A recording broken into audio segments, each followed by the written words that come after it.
Fala pessoal, aqui é Igor para mais um vídeo aqui do canal e hoje nós vamos falar sobre ISO 20022. Vou explicar para vocês aqui brevemente o que é a ISO 20022, vamos entender um pouquinho o que é a ISO também e vamos fazer essa conexão entre a ISO 20022 e aonde ela pode ser aplicada dentro dos projetos de criptativo.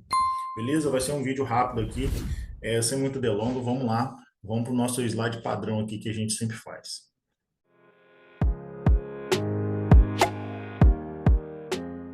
Então, pessoal, vamos lá entender o que é essa ISO 20022. Está aqui o logozinho dela, tá?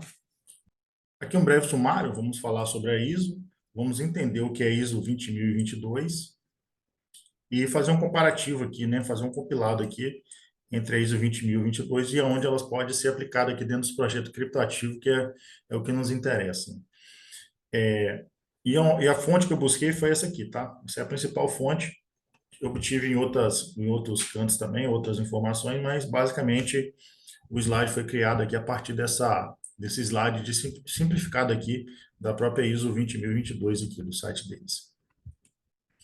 Bom, para começar, vamos entender o que é a ISO, né? A ISO aqui é o símbolozinho dela, ó, é o mesmo que a gente viu lá atrás, só muda a cor vermelha, né? Porque a instituição, vamos dizer assim, mãe, e os padrões são os filhos dessa instituição, vamos por assim dizer, né? E a ISO 20022 é um filho aqui da ISO, né? Então, o que ela é? É uma instituição, né, internacional de padronização, tá? Ela é uma organização internacional, independente, não governamental, né, e contém 168 organismos nacionais de normalização, né? Então, é uma instituição grande. Então, por meio desses membros, né, isso aqui eu busquei dentro do próprio site deles mesmo, tá? Por meio desses membros, reúne especialistas para compartilhar conhecimento, desenvolver normas internacionais, voluntárias, né, baseado em consenso e relevante para o mercado, que apoia a inovação e fornece soluções para desafios globais. O pessoal deve estar acostumado aí com a ISO, a gente sempre ouve falar da ISO 9001, né, é uma ISO focada aí dentro das empresas na qualidade, mas é um padrão internacional que tem para relacionado à qualidade. E aí o pessoal usa essa ISO. E aqui não é diferente, claro, é um padrão voltado aqui para transações, a gente vai ver, vai entender um pouquinho melhor. Mas não deixa de ser um padrão, uma norma aí que esses países aceitam, né? Quanto mais países estiver aceitando, melhor vai ser essa norma, né? Mais adaptabilidade ela vai ter. Então, a sede aqui é em Genebra, na Suíça. E aqui só para a gente ver a diversidade, né, de pessoas, né, de países que estão dentro da ISO. Então, quanto mais diversidade tiver, melhor, mais conhecimento diverso vai ter e mais aceitabilidade global das normas. Então, agora, já partindo aqui para a ISO 20022. Então, o que é essa ISO 20022? É uma abordagem única de normalização, uma metodologia, né, processo, repositório, né, a utilizar por todas as iniciativas de normalização financeira. Então, a gente já vê que é uma norma aí voltada para questão financeira. Então, a ISO 20022 é uma norma internacional de várias partes preparada pelo Comitê Técnico ISO TC 68 Financial Service. Então, é uma equipe, né, que trabalha sobre assim que as normas são feitas, você tem uma equipe técnica trabalhando em cima dessa norma para melhorar. E essa equipe técnica, pelo que eu entendo, é composta aí por várias pessoas de vários países aí com conhecimento na área. O que ela é, né, tentando se aprofundar um pouquinho mais aqui, né? A gente pode enxergar ela como de várias maneiras, tá? Mas vamos lá. É uma linguagem comum entre operadores. Esses operadores podem ser países, né, banco, outras entidades, né, etc. Então, assim, qual que é a ideia? A ideia é você criar uma linguagem, né, criar um padrão, e a gente costuma muito falar que dentro de criptativo de protocolo, é como se fosse um protocolo de comunicação entre esses operadores, tá? Então, é um padrão, uma linguagem, né, como eu comentei, livre e aberta, ou seja, qualquer um pode contribuir. Está em amarelo aqui porque qualquer um é qualquer um que tenha conhecimento sobre o assunto, né? Não basta simplesmente você chegar lá e falar, eu quero contribuir, sem ter conhecimento no assunto e ter vamos dizer assim, um certo renome sobre aquele assunto. Mas, em tese, qualquer um que tenha conhecimento aí pode contribuir, né?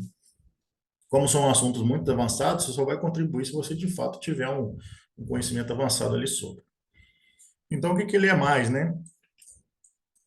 É uma linha de fluxo de comunicação para, né, pagamentos, títulos, fundos, trocas de moedas estrangeiras e também adaptada aí para setor de cartões. Então, essa norma visa, né, visa fazer essas transferências, essa comunicação.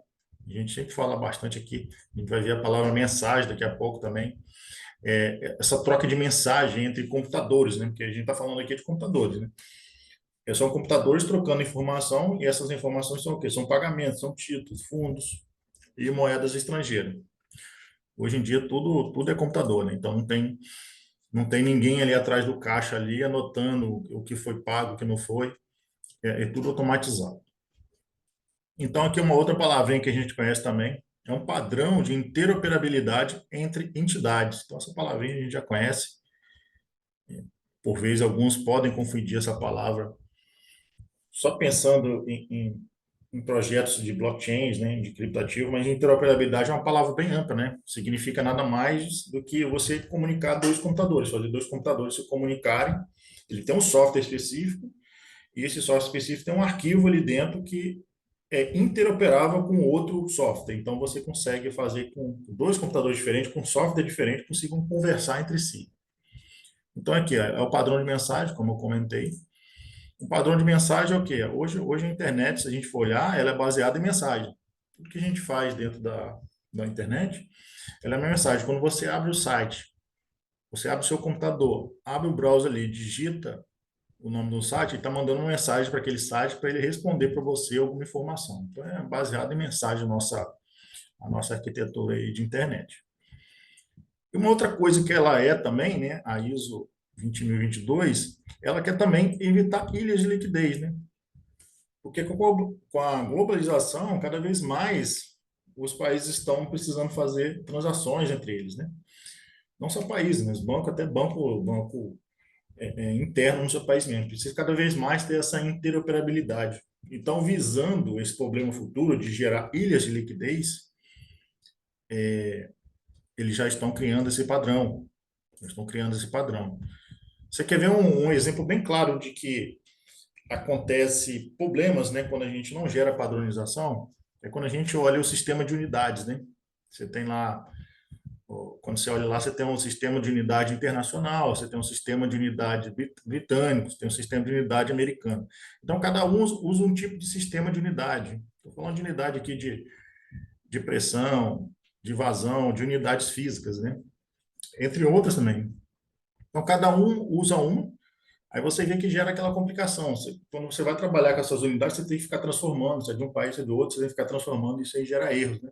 E muitos erros aí de engenharia foram justamente por causa de conversão de unidade, né?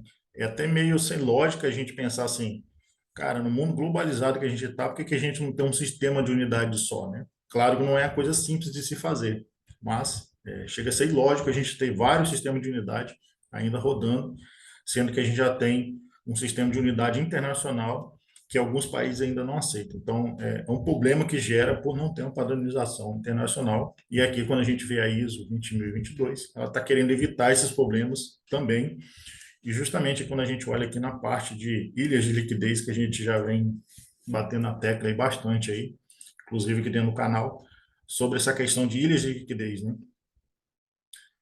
E aqui é só mais um adendo mesmo. Então, dentro da ISO lá você tem vários itens que tem que ser cumpridos lá para você ter ser certificado, né? Seu projeto ser certificado dentro da norma. Você tem a parte de UML aqui, que é para ajudar no desenvolvimento da programação. Você tem a parte de modelagem, tem um monte de outras coisas aqui. A questão de, característica, né, de transporte da mensagem, que essa mensagem vai transportar. A questão o esquema de XML, que é justamente um dado estruturado, é uma estrutura de dado que você vai mandar do seu computador para outro computador. Então, é uma estrutura de dado. Então, são vários itens aqui que você precisa cumprir para atender e ser certificado aí dentro dessa ISO 20022. E aqui foi dentro do próprio slide lá que eu comentei, daquele link que eu mandei, que é um slide, em PDF, mas é um slide, que eles mostram como eles estão sendo mais efetivos na questão com essa padronização, né? Quando a gente vê do jeito que está hoje, é dessa maneira, né? Você tem vários ali, vou chamar aqui de protocolos, tá? Tem vários protocolos de comunicação, né? E aí você precisa, interno da instituição, e você precisa trafegar isso mundialmente, né? Você vê aqui até o Swift aqui, que é o mais conhecido, tem vários, tem outros aqui, Rosetta Net, e até formato proprietário. E aí, quando você precisa conectar esses sistemas, você vê que geram várias linhas aqui, né? Vários traçamentos aqui, ou seja, um sistema precisa comunicar com o outro para poder levar a outro sistema. E até entre eles aqui também, se a gente olha aqui nessa direção, a gente vê os próprios sistemas aqui, ó, desse lado, se conversando. Então, o que que a ISO está fazendo? Basicamente, ela está fazendo isso aqui, ó, transformando de 42 interfaces, que são as probabilidades entre esses protocolos aqui, vou chamar assim, 42 interfaces para 14 interfaces. Como, né, que ela faz isso? Justamente inserindo aqui no meio o padrão ISO 20022. Então, ela vai ser, vamos dizer assim, um ponto central, um ponto de coordenação para poder fazer essas trocas de mensagem entre esses sistemas, tá? Então, a principal vantagem dela é essa, diminuir essa questão de interfaces ali, de como você vai ser feita a comunicação, de modo que seja mais efetivo e mais simples. E a gente vai ver como aqui, de modo simples também, como é que isso tem vantagem. E basicamente aqui já enxerga. Então, aqui tem do lado do consumidor, que pode ser uma instituição, em geral, vai ser uma instituição, não vai ser um consumidor de varejo, vamos dizer assim, vai ser uma instituição, essa instituição ela quer fazer, ela presta um serviço. Imagina que essa instituição ela presta um serviço. Tem uma pessoa aqui que quer fazer uma transação e esse que está chamando de customer aqui, mas pode ser uma empresa, ela tem que fazer, essa empresa ela tem que fazer a comunicação com um banco, com o banco A ou com o banco B. Então, com o banco A, ela vai ter que usar o formato IFX. O banco B, ela tem que usar esse outro formato. Então, para o banco C, o Swift. Então, cada um aqui, ele vai ter que aprender a como mandar essa transação para poder prestar esse serviço para o cliente, tá? Um exemplo bem básico aqui. Quando, na verdade, deveria de ser dessa maneira aqui, que é o que eles estão propondo também. Em vez do cliente ter que saber qual é o formato, é o banco que vai se adaptar a isso. O banco vai receber todos os formatos e ali internamente ele se vira ali para resolver o problema dele, para poder passar para frente ali para o outro banco, para outra instituição. Então, você inverte, né? Você inverte a possibilidade. Não tem que ser mais aqui o cliente, né? No caso aqui a empresa que tem que se preocupar com isso. É o banco agora que tem que se preocupar. E aqui vai ser o ponto central, né? Onde vai estar atuando ali a ISO 20022 para poder fazer essa transpilação, né? Pegar esse código, essa informação, esse formato, e transpilar, né? Mudar ele para o outro formato que você quer, de forma transparente, assim, simples. Então, essa é a ideia. E aí, partindo aqui para o mundo criptativo, quando a gente olha aí dentro do mundo criptativo, qual é as criptomoedas que já estão aí certificada para usar, né?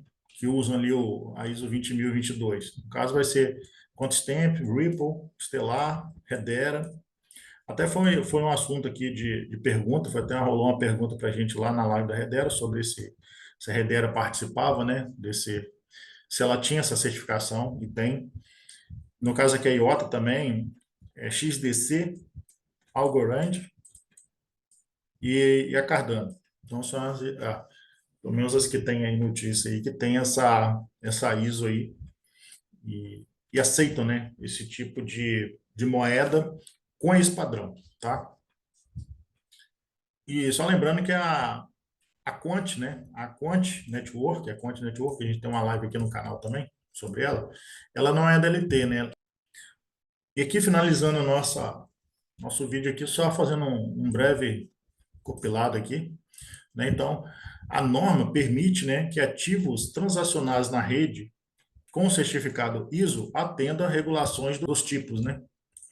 aqui a AML-CFT. Então, a AML combate, né, a lavagem de dinheiro e combate ao financiamento do terrorismo, né? Quando a gente olha essa questão aqui, a gente já vê que a ISO está preparada para regulação, aspecto regulamentar, né? Que é o que os governos precisam, né? Ela precisa saber aquelas transações que estão acontecendo ali, seja a nível nacional ou mundial, vamos dizer assim, para quem é o nível de transação, a quantidade, né? E ter como você fazer essa auditoria, fazer uma rastreabilidade caso seja necessária. Essa é uma das preocupações do governo, e a ISO também já abarca isso, né? Entre muitas outras coisas. Só lembrando que isso aqui é só um breve resumo da ISO, né? O buraco aqui, vamos dizer assim, é mais fundo, né? Eu só estou mostrando aqui a ponta do iceberg, vamos dizer, né? Então, a ISO 20022 pode ser usado também como um padrão, né, para a criação de CBDC, esse assunto que está bem em voga aí, cada vez mais a gente vê comentários sobre isso, artigos, né, falando sobre isso aí, e vale aqui só um vídeo só para explicando o que é CBDC, mas resumidamente ela é o que ela é uma moeda digital de Banco Central. Então, você pega um Banco Central num país, ela cria uma moeda digital, é o que eles chamam de CBDC. E muitos países já estão estudando isso, alguns já estão implementando em fase de teste. Até hoje, eu não sei se tem nenhum país que já criou assim, e está rodando, desconheço. Mas o fato é o seguinte: o fato é que para você criar esse CBDC, a ISO também já te ajuda a você criar isso. Então, é uma das outras vantagens aqui da ISO, é um interesse comum aí dos bancos centrais também e dos bancos de classe mundial aí também ter, né, essa estrutura implementada, está sendo estudado, enfim. E aqui, só para a gente entender onde que poderia ser aplicado, né, essa ISO também e o CBDC, é que há algumas especulações de alguns projetos, né, de criptativo eles que usam, né, que atendem, né, a ISO 20022 possam ser usados para esse caso de uso aqui, que é o que? A CBDC. Então, caso isso venha a acontecer, eu mostrei alguns projetos lá atrás que já atendem, né, a ISO, essa ISO. Então, caso isso venha a acontecer, certamente o token ali vai ter, o projeto, né, vai ter um grande ganho de fundamento, vamos dizer assim, né? Que só voltando aqui, os tokens, os projetos são esses aqui, né? A princípio que eu conheço que tem, a ISO 20022. Bom, pessoal, basicamente era isso que eu queria apresentar para vocês. Eu espero que tenha ficado claro. Se não for claro, bote algum comentário aí no vídeo. E caso tenha ainda ficado dúvidas, a gente conseguiu responder, entra lá no nosso canal do Fundamento Cripto, no Telegram também. A gente sempre deixa o link aqui embaixo. E é isso. Agradeço aí por assistir. Espero que tenham ficado contentes aí com o vídeo aí. Espero que tenham aprendido algo mais aí. Beleza? Obrigado aí por assistir. Até mais.